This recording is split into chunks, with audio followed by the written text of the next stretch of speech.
ปีนี้ฝนดี อุตุคาดคะเนจะมีฝนตกอย่างต่อเนื่องกวมเอา 50% ของแต่ละแขวงทั่วประเทศ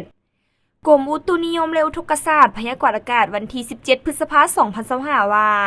ความกดดันต่ำของอากาศร้อนยังจะสืบต่อปกคลุมอยู่ทั่วทุกภาคของประเทศลาวด้วยกำลังอ่อน สมทบกับกระแสลมตะวันตกเฉียงใต้พัดปกคลุมภาคเหนือลงหาภาคกลาง และกระแสลมตะวันออกเฉียงใต้พัดปกคลุมภาคใต้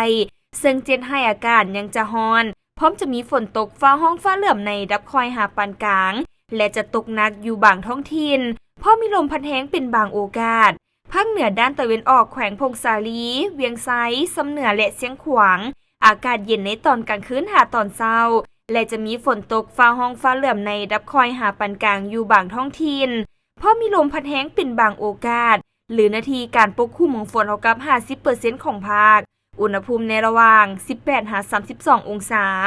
ภาคเหนือด้านตะวันตกแขวงหลวงน้ำทา บ่อแก้ว อุดมไซ หลวงพระบาง และไซยะบุรี จะมีฝนตกฟ้าห้องฟ้าเหลื่อมในดับคอยหาปานกลาง และจะตกหนักอยู่บางท้องถิ่นเพราะมีลมพัดแห้งเป็นบางโอกาส หรือนาทีการปกคลุมของฝนเท่ากับ 55% ของภาค อุณหภูมิในระหว่าง 21-34 องศา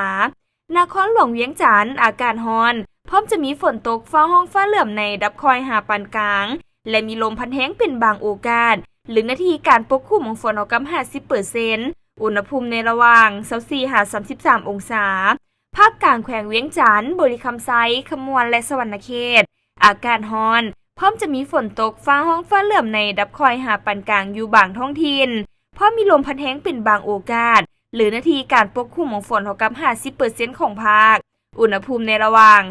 23-33 องศา แขวงไซสมบูรณ์ อากาศเย็นในตอนเช้า